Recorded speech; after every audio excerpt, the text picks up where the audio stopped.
amados cultivadores, eu não tenho mais dúvidas que a genialidade humana acontece quando somos nós mesmos.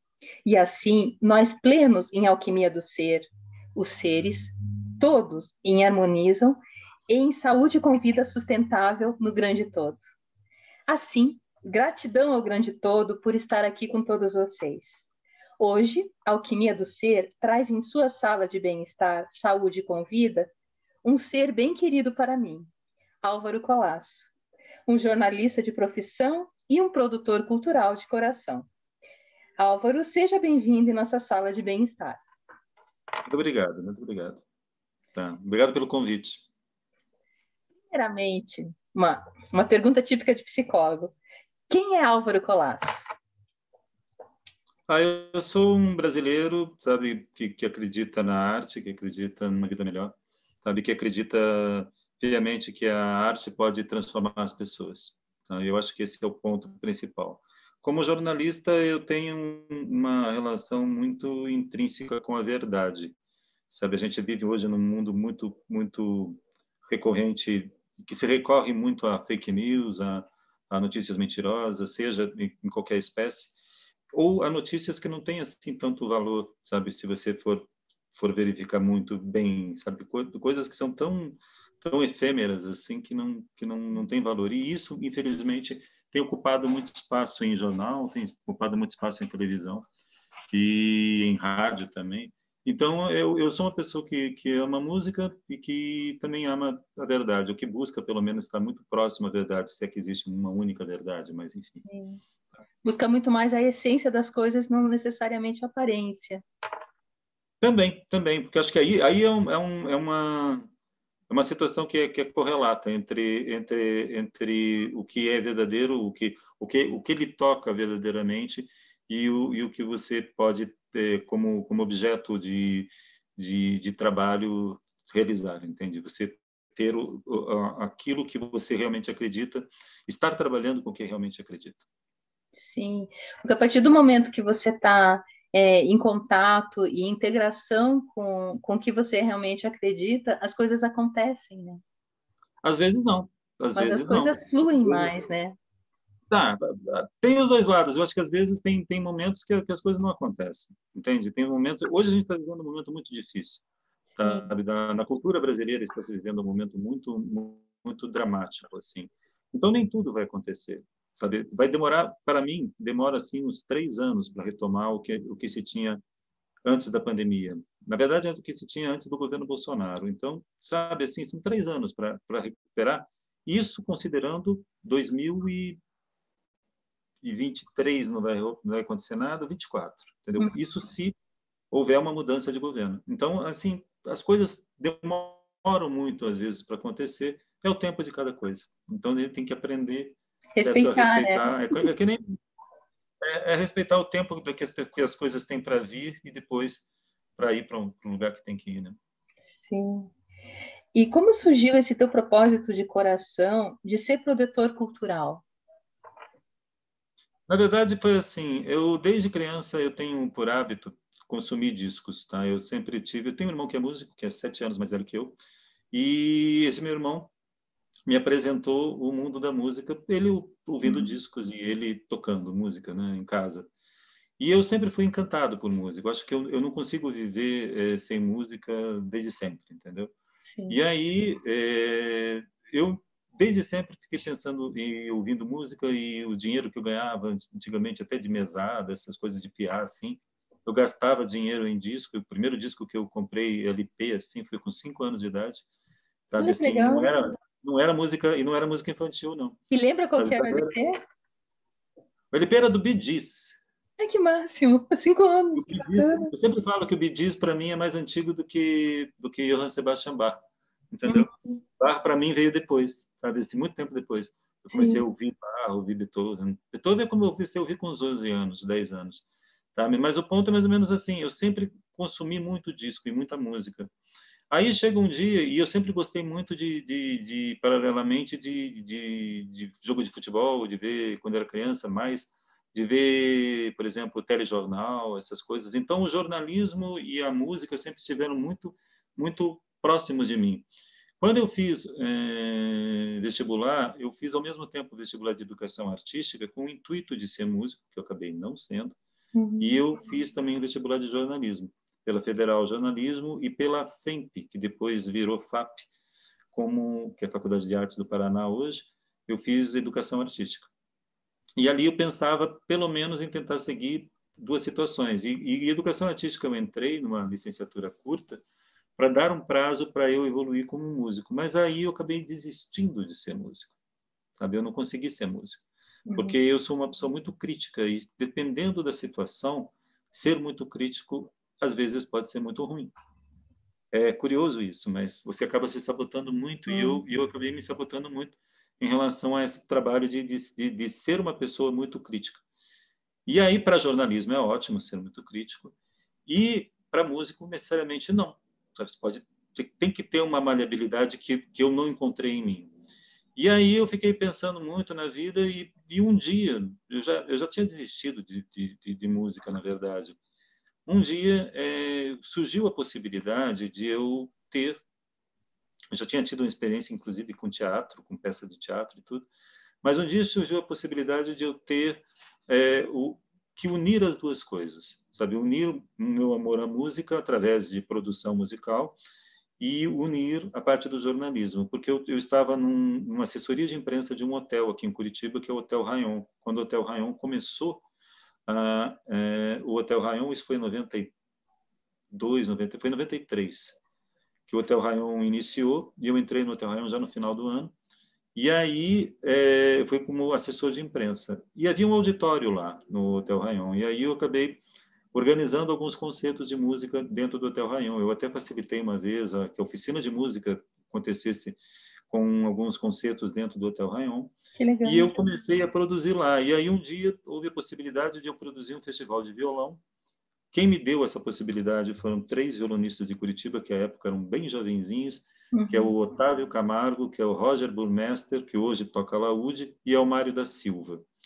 E eles tinham uma ideia de um festival de violão, eu acabei desenvolvendo com eles, e essa ideia meio assim, de jovens, eu nem era produtor direito, mas essa ideia de jovens músicos querendo trazer um festival de violão para Curitiba, gerou num festival, sabe, acima até das nossas expectativas iniciais.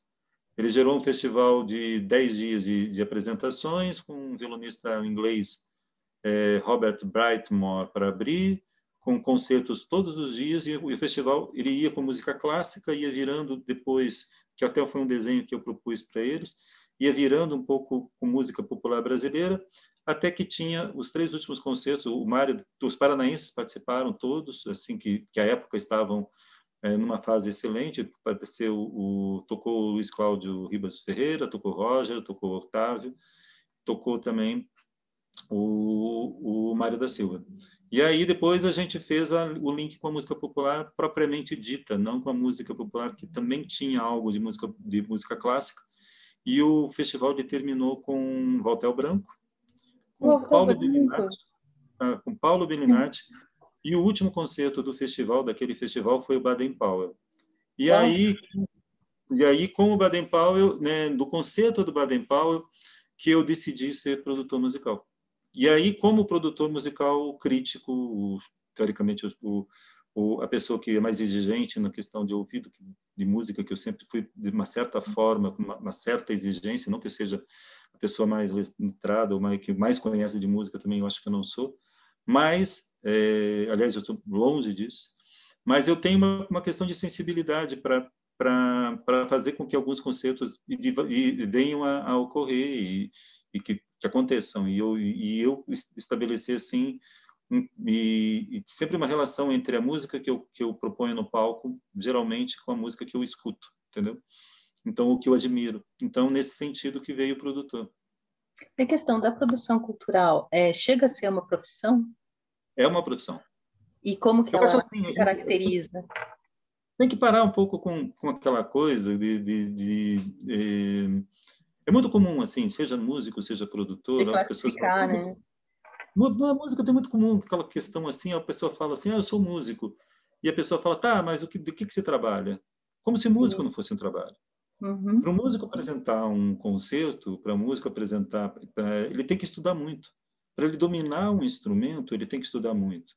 E Entrar no música, ao grau de contrário, excelência também, né? Em relação à questão do exatamente. instrumento. E música tem uma coisa que muita gente de fora talvez não perceba, mas existe, que existe muita disciplina e muito treino, e muita Sim. repetição. Uhum. Tá? Com produção musical, eu acho que quanto mais projetos culturais você faz, melhor você fica, mais você se afina em relação a um conhecimento de público, em relação a um conhecimento também em termos de domínio, o que um concerto de música clássica precisa, o que um CD precisa, o que um livro precisa, o que um filme precisa, que também é trabalho de produtor cultural. Sim. E projetos, eles acabam, dependendo do projeto que se faça, eles acabam tomando o teu tempo integral. Eu tive um projeto, por exemplo, que tomava todo o meu tempo, praticamente. Certo? Então, eu trabalhava efetivamente por dia naquele projeto. Às vezes, tinha dia que eu ficava 15 horas diante do projeto, entende? Para desenvolver. Isso é um projeto aprovado e em desenvolvimento. Uhum. Então, não é algo que se possa dizer, isso é uma ocupação paralela. Óbvio que tem gente que também consegue desenvolver outras atividades, paralelamente à atividade de produção. E óbvio que isso acaba num mundo que não valoriza tanto a arte, sendo até algo positivo para essa pessoa, que ele consegue ter rendas diferentes para poder sobreviver a crises como essa crise que a gente está tendo hoje com a pandemia. Mas o ponto que eu vejo assim que a atividade de produtor cultural, ela não é uma atividade que, que seja para pessoas que não queiram trabalhar. Pelo contrário, se Precisa trabalha de muito. muito trabalho. Se trabalha muito. E essa é uma visão que acaba sendo deturpada. Essa visão é deturpada, inclusive, por conta de um discurso que foi eleito em relação a, por exemplo, a Lei Rouanet. Sabe? Existe lei de incentivos no mundo inteiro, entendeu? E a lei do Rouanet nada mais é uma renúncia para que certas produções artísticas cheguem à vida das pessoas, tá? Porque conforme o produto artístico que se faça, ele não vai ter uma rentabilidade na venda desse produto. Então, por exemplo, CD hoje está em crise. Então, como é que você vai gravar um disco? Nem sempre o disco está sendo valorizado. Essa questão do disco ter entrado em Spotify, essas coisas, é muito positivo por um lado. Por outro lado, o artista acaba não sendo remunerado como devia, nem o produtor. É que, na verdade, tudo tem o pró e o contra, né? E como a gente vai vendo como vai modificando, né? A questão do CD vai se modificando pela parte agora do Spotify, como vai mudando a questão das tecnologias, né? E muitas Sim, vezes mas tem essa readaptação que a gente tem que fazer, né? Sim, mas eu acho que tem uma questão também, além dessa questão da adaptação à tecnologia, que isso é inerente a todas as áreas, eu acho que Pois tem é. uma coisa também Uhum. que as pessoas precisam, precisa ser dito, sabe assim, que, por exemplo, a atividade de músico, a atividade de artista e a atividade de produtor cultural, ela está hoje muito relacionada com pessoas que, teoricamente, ganham vantagens, sabe, que têm privilégios, entendeu? E não é isso. Sabe? A gente ocupa, É um por exemplo, estereótipo, na verdade, isso, né? é um estereótipo que é plantado, na verdade, sabe? Uhum. Não é E é da explicado para a cultura, né? população. E, curiosamente, por exemplo, há uma coisa meio de contraditória, que ao mesmo tempo que você tem um verdadeiro ataque à cultura, que é o que estamos vendo aqui no Brasil, Atualmente, né? Uhum. desculpe as pessoas que sejam de direita aí, mas é o que está Uhum. acontecendo. Paralelamente, o que está chegando na vida das pessoas para fazer com que a pandemia fosse minorada, que fosse passada com menos tristeza, é a arte. Sem São os dúvida. livros para ler, são os filmes para ver, são as novelas, sabe? É a música, entendeu? Então, é uma coisa meio curiosa, que se ataca a arte, tá? Ao mesmo tempo que se recorre a ela quando a Uhum. situação está complicada. Então, é preciso Verdade. entender, sabe, um papel, inclusive, terapêutico que tem a presença da arte na vida das pessoas. Não estou falando nem do artista, nem do produtor, nem de quem vive isso, mas a presença da arte na vida das pessoas, o quanto que isso é importante para elas próprias enquanto de É. saúde mental.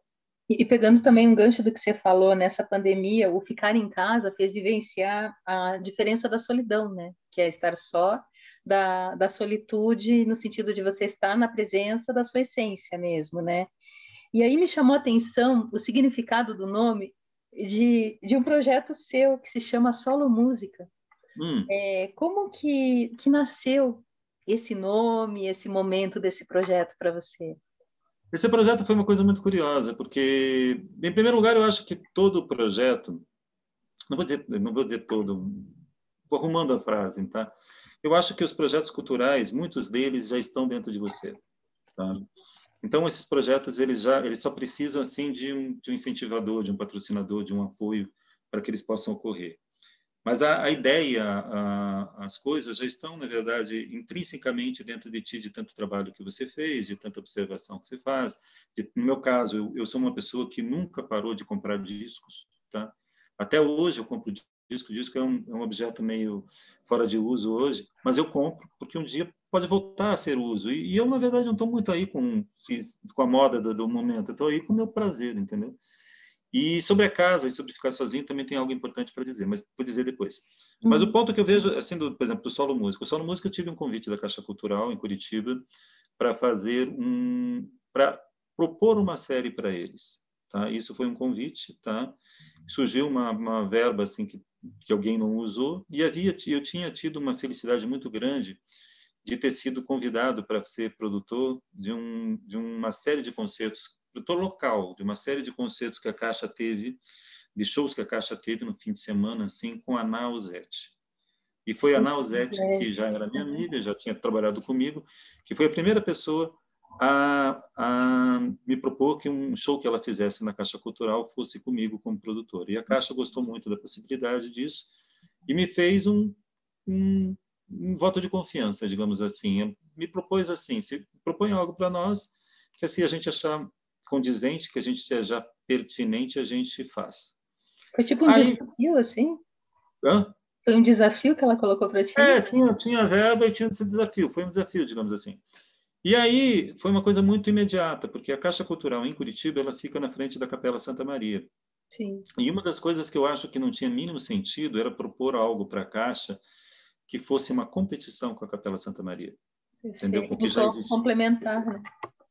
Porque na verdade a cultura ela é algo que faz bem para todos. E às vezes tem casos, por exemplo, teve muita gente que não era a plateia do meu projeto, era a plateia do meu projeto, mas assistia o concerto da Uhum. Capela Santa Maria, assistia os outros concertos da Caixa. São pessoas que são plateia de arte, de cultura, do que vier.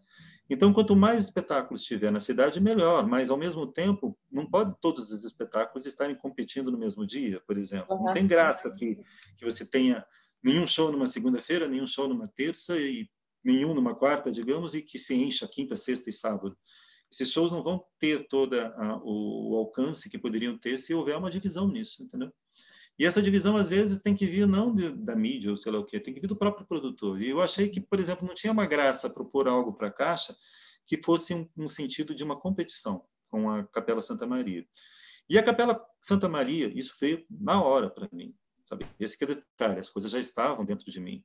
Eu não pensei muito 10 minutos, 20 minutos, uma hora, 2 dias para ter essa ideia inicial. Tá? Depois houve um ajuste para o que foi efetivamente.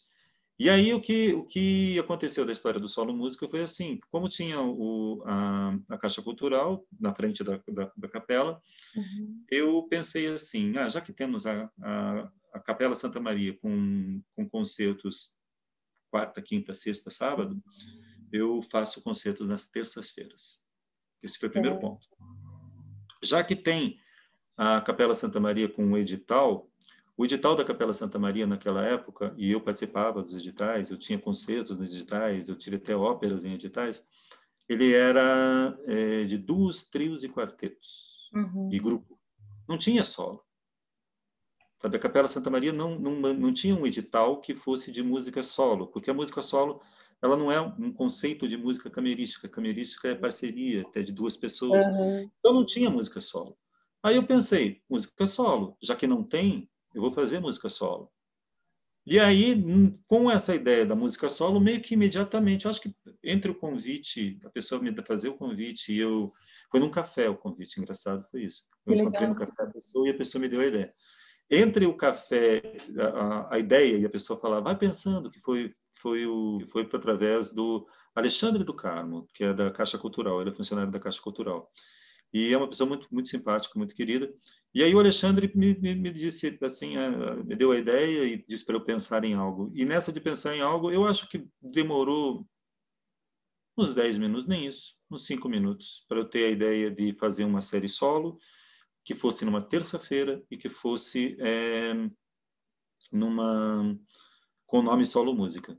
Porque já que era solo, solo música, e tem aquela coisa do solo, de solamente, de apenas, entendeu? E, não, e pegando um gancho que você fala sobre essa questão de que a coisa já está na gente e que possibilita para nascer, a questão da ancestralidade, na tua memória afetiva, que ancestral teu que traz essa situação também em relação à questão da cultura, em relação a querer trazer ao acesso da cultura para as pessoas. Eu acho que tem uma coisa meio assim.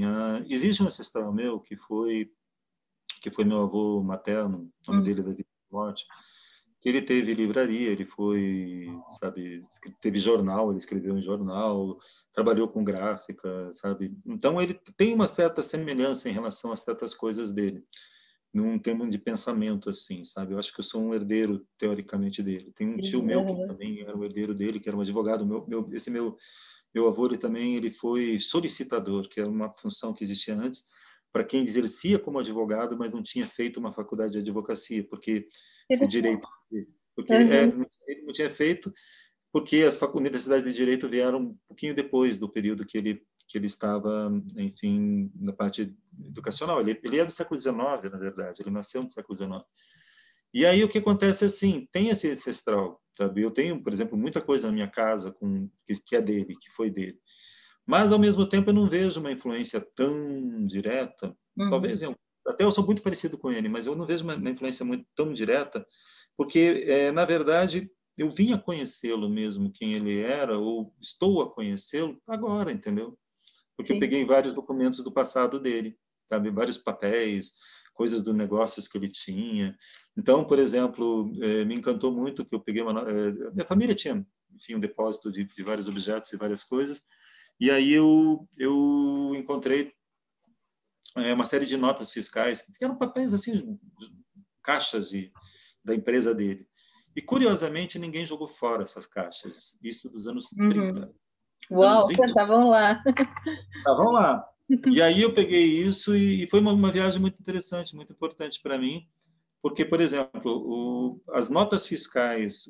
O meu avô ele tinha uma papelaria na Lapa, tá, aqui do Sim. Paraná. Uhum. E as notas fiscais do meu avô, ele guardava todas, tudo da empresa dele, Ele era bem tá? organizado. Nesse sentido, sim. E aí o que aconteceu? Eu sempre imaginei que ele, por exemplo, ao vender livros, que ele se comunicasse com uma distribuidora em Curitiba e Uhum. pegasse através de uma distribuidora de Curitiba os livros para vender. Mas não, ele pegava das editoras de São Paulo. Então ele se comunicava diretamente com a editora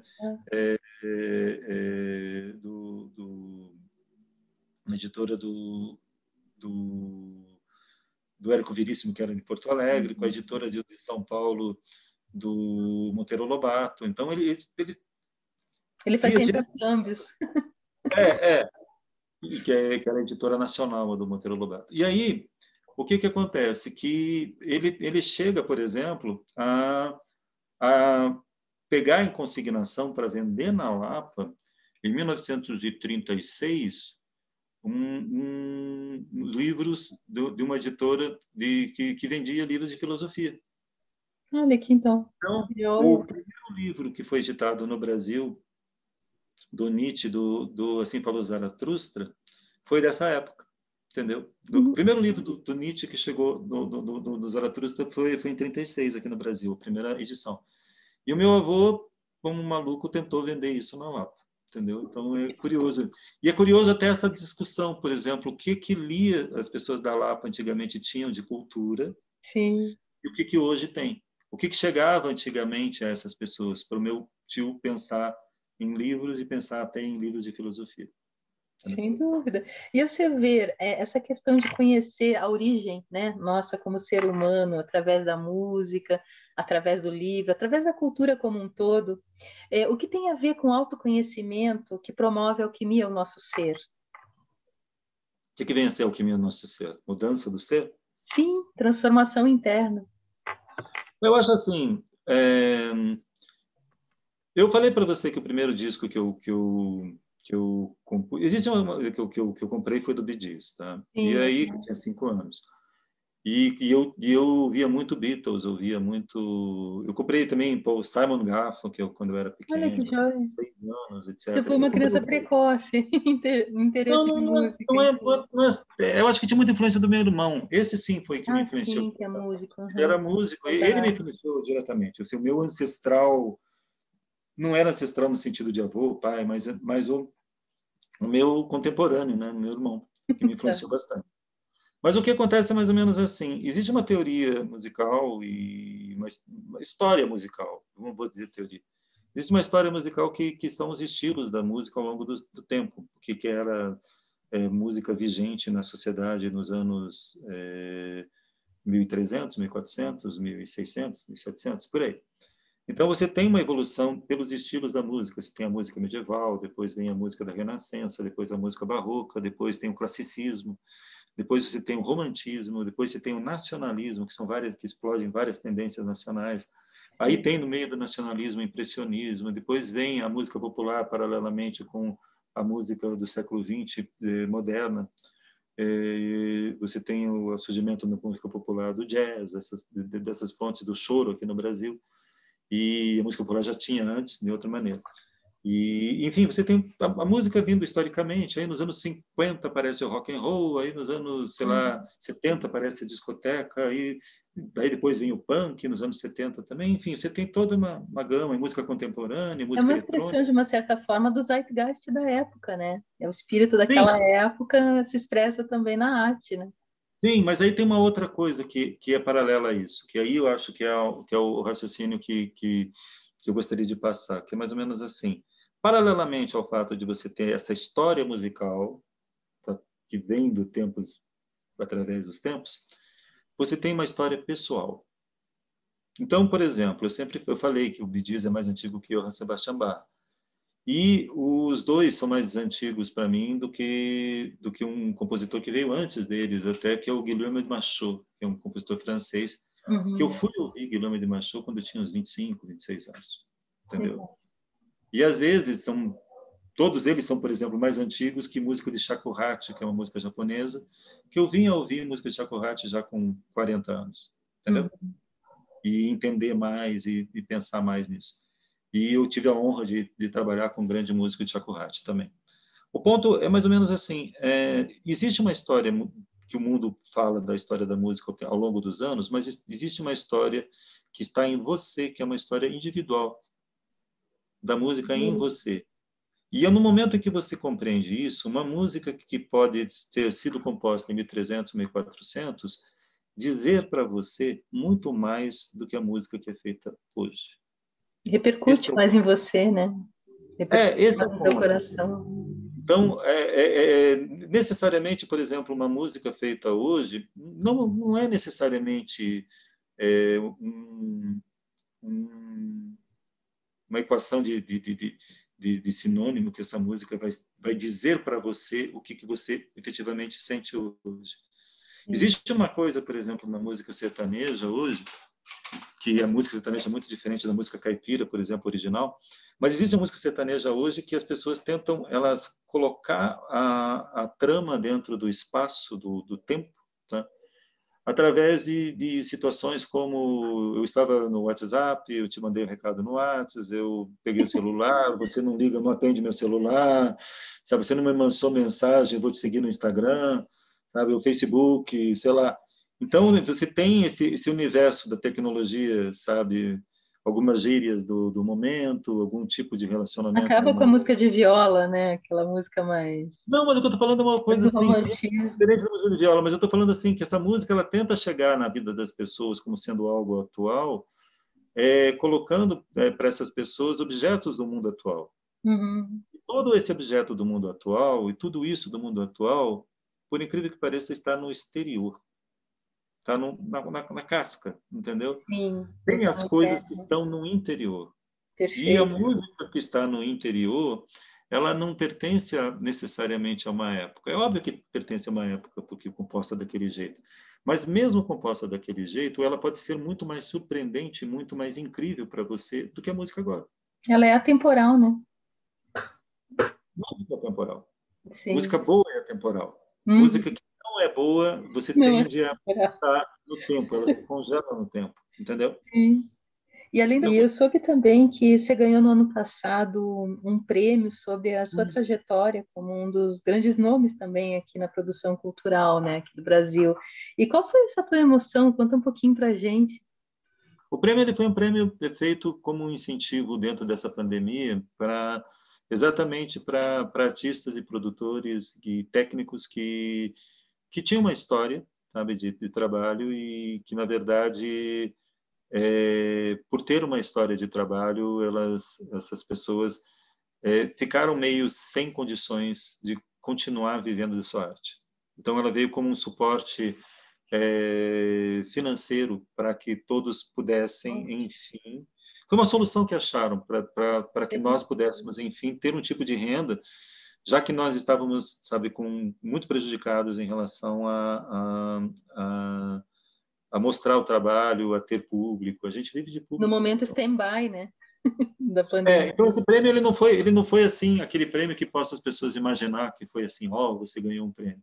Eu Uhum. acho importante que ganhe o prêmio, claro, mas ele foi um prêmio do qual 300 pessoas ganharam, entendeu? Então ele foi um prêmio que foi em várias categorias, muita gente maravilhosa Mas de ganhou. produção cultural foi você? Não, teve mais gente que ganhou, Ah, sabe? certo. Teve mais gente que ganhou. E que bom que mais gente ganhou. Não é uma coisa assim. Eu sou uma pessoa que eu sou Mas uma pessoa aceite que parabéns, Álvaro. não, que Aceite parabéns. não, eu aceito parabéns, Ah, mas a que gente bom. tem que deixar a coisa no tamanho certo, entendeu? Uhum. Foi um prêmio importante, sabe? É um prêmio importante, foi um incentivo maravilhoso para a classe artística, mas ele não é um prêmio assim que se destaca por uma pessoa. Foram 300 pessoas que ganharam, entendeu? Quase isso, entendeu? Sei lá quantas pessoas que ganharam, entendeu? Mas foi um número muito grande. E o importante é assim, eu acho que mais importante do que ganhar prêmios, eu acho que o prêmio do produtor, óbvio que viver de arte é um prêmio, entende? Viver do seu Sim, trabalho é um prêmio, sabe? É uma grande vantagem. atualmente. Uhum. Mas o mais importante do seu produtor, na verdade, de ter um produtor, conseguir realizar os seus projetos, conseguir realizar esses projetos com a qualidade que se almeja, tá? Porque isso é importantíssimo. Isso é um prêmio da vida para você, tá? E conseguir desenvolver, na verdade, com o seu trabalho, uma relação que não seja apenas uma relação financeira. No momento que você tem uma satisfação profissional, Uhum. Que intrínseca preenche a alma, né? é, Que você alimenta você a alma. acaba sendo remunerado por aí, sabe? Tem um Claro. aplauso, tem, sei lá, tem críticas positivas que fazem você ficar mais feliz. O ponto mais ou menos é esse. Eu não vejo assim o prêmio só como um status social. Mas eu acho que o prêmio de artístico é você viver de arte já é um grande prêmio, Perfeito. entendeu? E viver daquilo que você acredita, porque obviamente aquilo que me chama a atenção em relação à arte que eu proponho a trabalhar é um material de natureza diferente de outra pessoa, tá? Que tem a sua linha de trabalho. E o importante para uma sociedade não é reconhecer que apenas um tipo de produção, mas que exista aquele Perfeito. produtor que faça rock, que exista aquele produtor que trabalhe maravilhosamente bem com reggae, que existe aquele produtor, isso falando Uhum. de música, existe Sim. aquele produtor que trabalhe com jazz, com MPB, com música popular, com clássico, com música antiga, com música contemporânea, com eletrônico. Então, quando se tem uma gama de profissionais trabalhando com excelência, com diversos gêneros de música, isso na área da música, depois você pode passar isso para teatro, para artes Uhum. plásticas, para o que for, para circo, para folclore, você tem uma sociedade mais diversa. E eu acho que a palavra mais importante é essa, a questão da diversidade, sabe? Você não é só feliz com um tipo de tendência Uhum, pessoal ou artística. Você ganha felicidade sabendo reconhecer, uhum. sabe, o valor em outras situações, E em até outras. nessa pandemia a gente aprende a necessidade muito de mudar esse paradigma da competição para a cooperação também, né? Quantas coisas Eu que a não sei gente se viu chegou a isso. também, né? Eu não sei se chegou a isso. Eu não sei se chegou a esse ponto. Eu acho que não. Eu acho que, infelizmente, o mundo acaba ficando competitivo. Infelizmente, o ser humano é muito Ai, mas a gente competitivo. tem que sonhar. Pensa no Don Quixote, pensa no Cavaleiro Não, eu acho que tem que Criador. pensar nisso. Vamos jogar uma Tem que pensar sementinha para nisso. mudar. Claro que tem que pensar nisso, mas eu acho que é muito assim. Eu acho que tem coisas da pandemia que ensinam, tá? Sim. Então, tem uma coisa que ensina muito que é assim, durante muito tempo na vida, e essa é uma reflexão que eu acho que pode ser legal. Durante muito tempo na vida, a indústria como um todo, indústria capitalista, de Uhum. mercado como um todo, ela diz que é importante você ter um mundo exterior. Tá? Então, por exemplo, as coisas que são realmente importantes é você viajar, mundo exterior, que depois pode ser interiorizado dependente de você. Sim. É você ter um grande carro, é você ter moda, é você ter roupas chiques, roupas maravilhosas. Matéria, né? Uhum. É, e aí que esse lugar de exibição do carro, esse lugar de exibição da roupa, essas coisas, roupa, tudo é importante, não estou desdenhando nada. Sim. Mas esse lugar de exibição ele ficou prejudicado, sabe? Para que você vai ter um carro ultra mega lindo se você não pode sair com ele? Se tudo está fechado, você Sim. vai ter que comprar pão com ele no máximo, né? Já não tem como sair muito. E então o que eu acho que a pandemia ela deu às Um movimento pessoas, mais de interiorização, né? não só o movimento de interiorização, mas aquelas pessoas que tiveram durante a vida não compraram discos, não compraram livros, não investiram em cultura, Uhum. ou porque não puderam, ou porque não tiveram interesse por ter investimento exatamente nesse lado social. Sim. Essas pessoas sofreram mais do que as pessoas que passaram o tempo investindo em Lendo, arte. sem dúvida. Não só lendo, mas investindo em arte. Uhum. Quem fez a sua casa um lugar agradável em relação à arte, sabe, conseguiu passar melhor do que as pessoas que não tinham nada. E Perfeito. muita gente viveu para o mercado e acabou se esquecendo de si, da sua casa e não tendo nada. Então, gratidão por você, essa conversa, tá? E eu peço para você deixar uma mensagem para os nossos cultivadores. Eu vou deixar uma mensagem em relação à produção cultural, sabe? E a mensagem não eu vou passar a mensagem, na verdade, eu vou transmitir uma mensagem que eu recebi na vida. Uhum. E ele fala muito da produção do trabalho do produtor cultural, na verdade, do produtor de concerto. Ele é mais dedicado a isso, mas isso é extensivo, por exemplo, à produção de arte em geral. Que é a seguinte: uma vez eu trabalhei com um músico da Bulgária chamado Anatoly Krastev. Eu estava no começo da minha carreira. E o Anatoly Krastev, ele me fez uma frase muito linda, assim, no jantar depois. Ele falou para mim um discurso assim que ele fez no jantar, após o concerto que ele fez em Curitiba, que era muito lindo, que era assim, que a luz de penumbra que fica entre o palco e a plateia era o produtor, que era o produtor que ligava, na verdade, o que existia no Lindo. palco para a plateia. Tudo que você tem em relação à arte, ela parte não só dos artistas, óbvio que os artistas são as atrações, são os principais, mas ela parte de alguém que acaba trabalhando com a arte nesse trabalho de intermediação entre um artista e o seu público, entendeu? E isso eu acho que é importante, de que as pessoas percebam que tudo, seja o show de rock, seja a carreira, por exemplo, a carreira dos Beatles foi a carreira que foi porque tinha um produtor. E teve um Sim. produtor que tirou eles lá do Cavern Club para fazê-los Uhum. tocar no mundo inteiro, né? Ou pelo menos no mundo inteiro, mas tocar, se apresentar nos principais lugares do mundo e sendo assim, a música deles chegar ao mundo inteiro. Então, sempre tem esse trabalho do produtor, sabe? Então, sempre há um produtor no meio desse trabalho que faz essa ligação Então, é algo que precisa ser valorizado, sabe? Porque a gente precisa, na verdade, desses intermediários que a gente às vezes não conhece direito, entendeu? Eu tenho muito orgulho, mas muito orgulho de ter trabalhado, de ter, por exemplo, agora está trazendo a história do renascentista, de ter trabalhado com o Valtel Branco, sabe? Valtel é Sim, um Votel artista Branco, grande Votel sensacional, Branco. Uhum. sensacional, e eu tive o privilégio de fazer o livro de partituras do Valtel Branco, que foi muito importante, de fazer discos do Valtel Branco, de valorizar o Valtel Branco, antes de que outras pessoas valorizavam, ou talvez na mesma época, mas eu valorizei de uma forma diferente.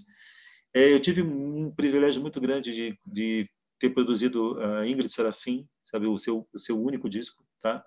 Então, e outros artistas, de ter feito um livro com Edson Bueno, de ter editado um Do livro com o texto teatro. do Edson Bueno, sabe, O Meu Delírio, que é muito muito importante, muito bonito esse livro.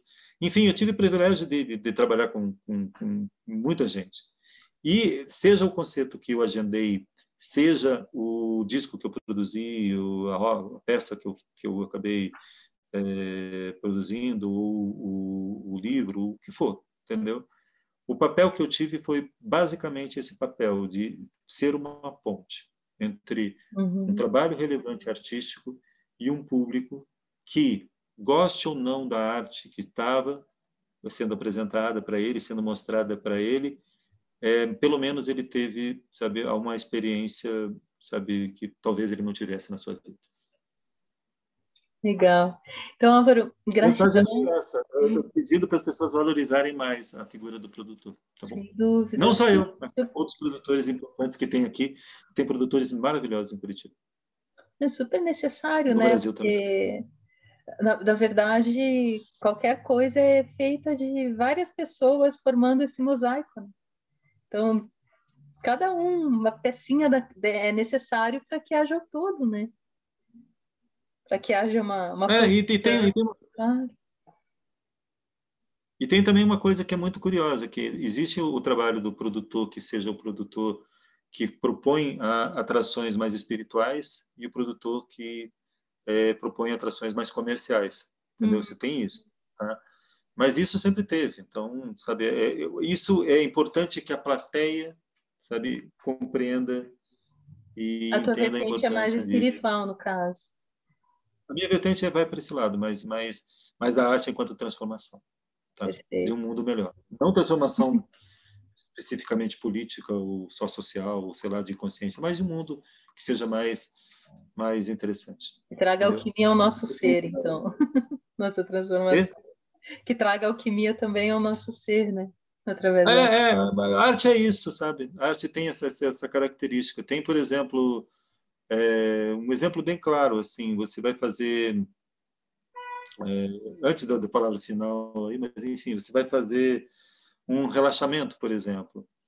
Então, para facilitar o teu relaxamento, você vai buscar uma música mais suave, ou uma Perfeito. música que tenha uma natureza budista, por exemplo, tem a música do Shakuhachi, dos monges Uhum. Komuso, que era absolutamente budista.